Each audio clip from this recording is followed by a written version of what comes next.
Oh, mga kababayan, eto na. Nakatiktik na si Tatay Digong, mga kababayan, kung ano nangyari. Anong nangyari doon sa Senado? Grabe yun. Si Tatay Digong, mayroon pala siyang TV, mga kababayan. Nakita niya sa news. World News, mga kababayan. Gulantang si Tatay Digong. Napatanong siya kay Sarah, what's happening sa aking beloved na country? Sinira na naman ni Bangag, mga kababayan. Talagang world news pala ito, no? Dahil pati si Tatay Digong sa the Netherlands, nakita niya, mga kababayan, ang nangyari sa Senado. Panoorin niyo po, ha? Sa inyo, maraming salamat sa pagpunta ninyo Hello! sa Duterte Street VP para Inday? magpakita ng suporta kay dating Pangulong Rodrigo Duterte. Pinapaabot niya ang kanyang pagpapasalamat sa inyong Inunahan na ni VP Sara si, si Alvin, ang tanong ni Alvin. Lagi niyang sinasabi na huwag daw kayo magsakripisyo para sa kanya. Pero lagi ko din sinasabi okay lang na yan. Oh, VP Sara. alam nyo na, lagi naming napapaabot yung ganyan na mensahe. Pero tuloy-tuloy pa rin yung pagpunta niyo Matigas ang ulo namin, VP Sara, eh. Hindi namin kayang iwan si Tatay dito sa Digong. Den Haag at pagpapakita ng suporta sa kanya. Kaya maraming salamat. VP Inday, Walang good afternoon. anuman. Kamusta po kayo ngayon, ma'am? Ano ba? Nalulungkot at Nabalitaan mo na ba, VP Sara, ang nangyari sa Senado? Sabi nila stage daw, mga kababayan. Paano naging stage yun? Yung stage yun, mga kababayan, ibig sabihin kakampi ng mga Duterte ang NBI? Kasabwat ng mga Duterte ang NBI? Ang NBI ang nag-trigger ng kaguluhan, mga kababayan, eh. nakakagalit yung nangyari Nakakalungkot sa ang ating galit. yung nangyayari sa ating bayan ngayon. Talaga. Uy, nasira na ang imahe din ng NBI, mga kababayan. Last time, mga kababayan, ang kapulisan ang nasira dahil kay Torre. Diba? Sirang-sira ang imahe ng PNP dati, mga kababayan. Bumalik lang nung natanggal si Torre. Ngayon si Matibag. Ang years and years of credibility na binild ng NBI, mga kababayan, sinira ni Matibag. Under the Bangag administration. No? Yan, kung mananatili na si Matibag, wala na. NBI, mga kababayan, wala na talagang tiwala ang tao doon. Lalong-lalo na doon sa pagpapakita ng disrespect sa institusyon ng Senado. Nagbabaray na, no? Oh, stage pa rin yan. Sino ba nagboto sa NBI na magbaray na doon, mga kababayan? Ibig sabihin, posible talagang doon sila papasok. O nabaril. At bumaril din sila. Nagpaputok din ng mga ungas. Oh, so kakampi. Kakampi ng mga Duterte yung NBI dahil stage. Ay, nako, itong mga bulok na Ma'am, to. can you expound further, ma'am, when you saw that mayroon talagang effort within the premises of the Senate, ma'am? All efforts are aimed at ensuring that Senator Bato will be surrendered and will be brought before the ICC under their custody. What are your initial reaction nung developing pa yung situation doon, ma'am? Sinasabi ko naman nung una pag tinanong ako sa ICC warrant, sabi ko nga hindi pwede yan. Dahil ang mga foreign courts at foreign tribunals, wala silang jurisdiction sa loob ng Pilipinas. Wala nga. Sina Putin, mga kababayan, Netanyahu. Pero na nga yung mga ICC warrant. Bakit wala? Nauna pa yun. Kay sakit Tatay Digong. Oh, eto, mga kababayan, etong ginagawa ni Bangag ngayon. Kabangagan. Kidnapping na naman, mga kababayan, ang gagawin. Kaya wala ding visa lahat ng mga issuances ng foreign courts at foreign tribunals sa Pilipinas. Na-bypass ang maliban ating, na lang kung ipasok yan sa loob ng local courts. At yung local courts ang mag-issue Supreme Court, ng local kanyang court. sariling Philippine order. Ang local court natin, mga kababayan, na tinutukoy ng ICC is our Supreme Court. Base doon sa mapag-usapan sa kaso. Yun ang dapat na proseso. Dahil kapag sinasabi mo na pwede yan sa isang Republic Act, masasagasaan niya yung rights ng isang accused na nasa Bill of Rights natin. Na Kay Tatay Digong, ano nangyari kay Tatay Digong ngayon, mga kababayan? Tapos itong ICC, no? Alam nila, mga kababayan, na nilabag. Pikit mata lang sila. Kasabwat pala talaga, mga kababayan. Nakita na natin ito kay Bato. Di ba, nangloko pa sila, mga kababayan, na, walang warrant. Tapos nung pinakita na ni Trillanes, mayroon ng warrant. Tingnan yung mga hudas na to. Protektado ng constitution natin. Ibig sabihin, nababiolate yung rights ni Senator Bato de la Rosa. At nakita na natin noon. Kaya nga, di ba, nung nangyari yung pagkidnap kay dating Pangulong Rodrigo Duterte, sa paningin ng buong mundo, ang tawag nila doon ay extraordinary rendition. Rendition, or sa layman's term, kidnapping. Hindi yon surrender. Oh. Kasi sa pilitan mong kinuha yung isang tao sa bayan niya. At Kung sinurrender, mga kababayan, ang mag-decide yan, ang korte. Hindi ang presidente, mga kababayan. Paano kung presidente bangag?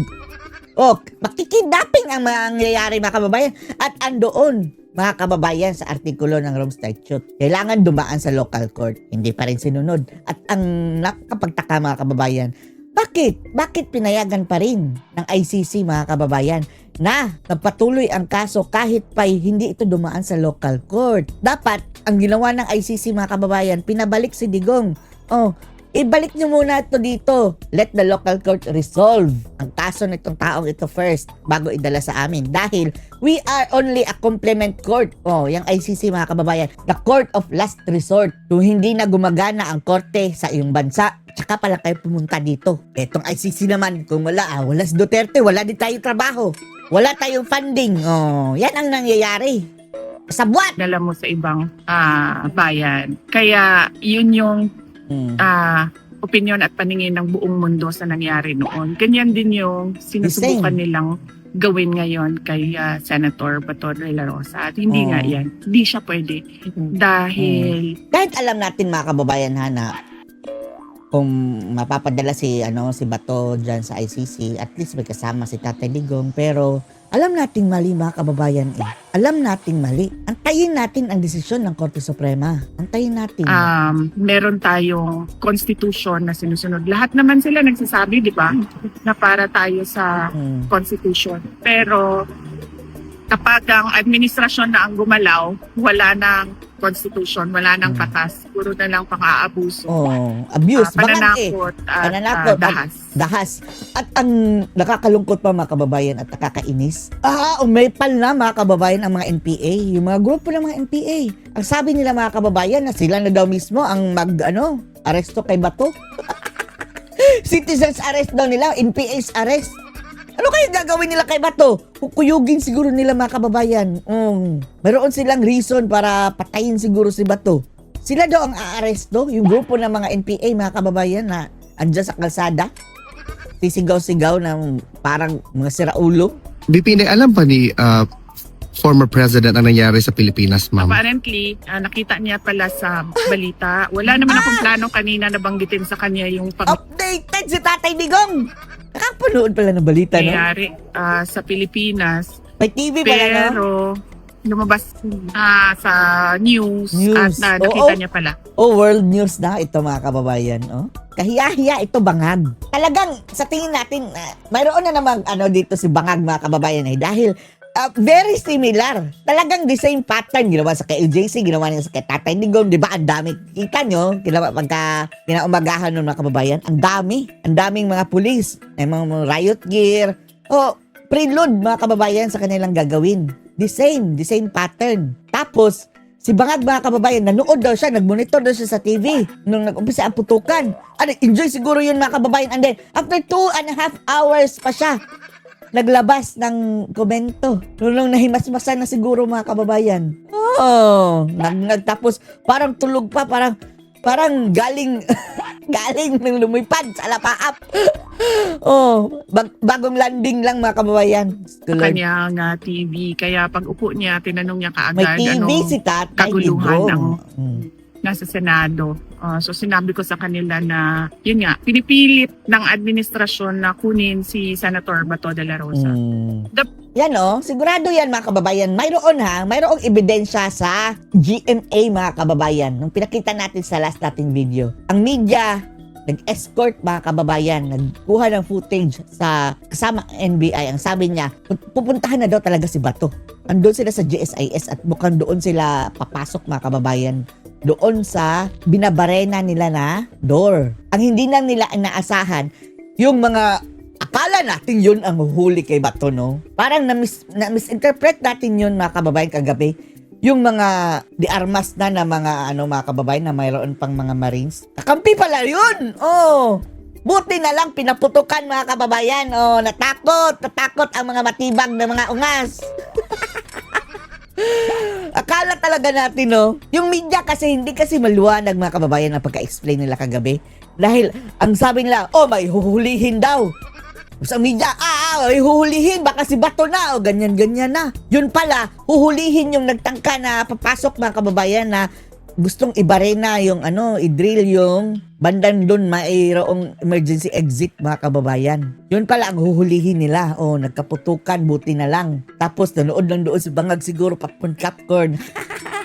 Hindi niya inaasahan, mga kababayan, na lalaban yung mga Marines. Marines yung mga taga-Senado Good job.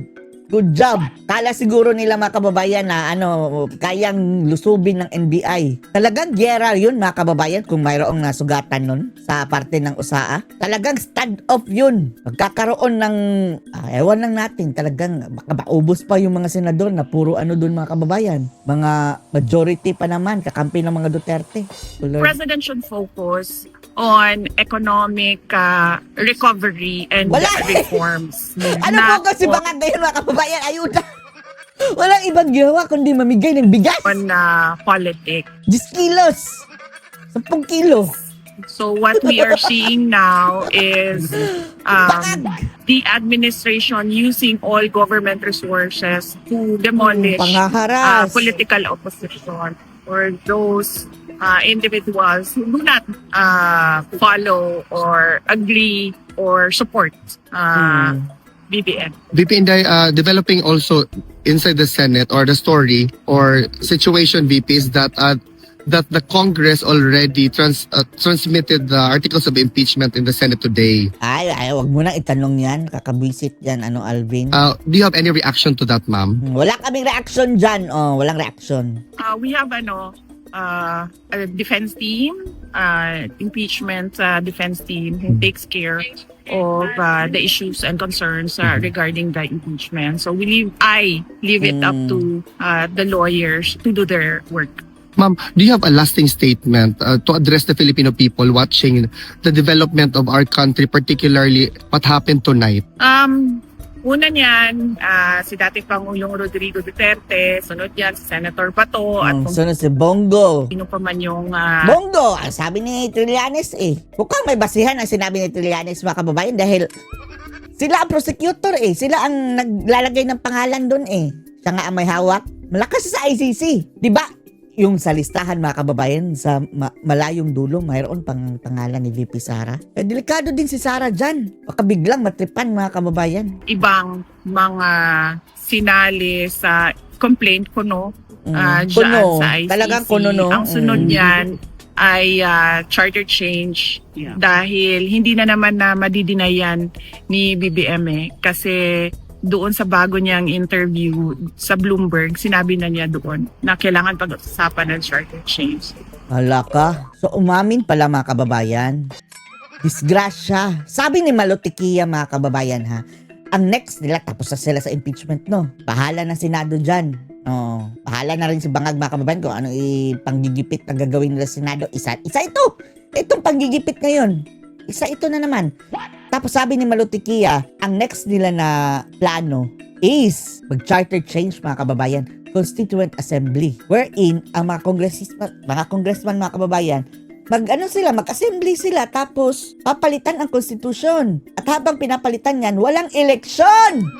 Sabi ni Malotikia, yan daw ang plano next, possibly. 2031 pa ang eleksyon. At hindi pa natin alam, pwede pang makatakbo si Bangag noon at hawak nila ang COMELEC. Disgrasya. O di ba kaya gagawan nilang parliamentary, mga kababayan, tatakbo na lang bilang congressman si Bangag, tapos gagawing prime minister.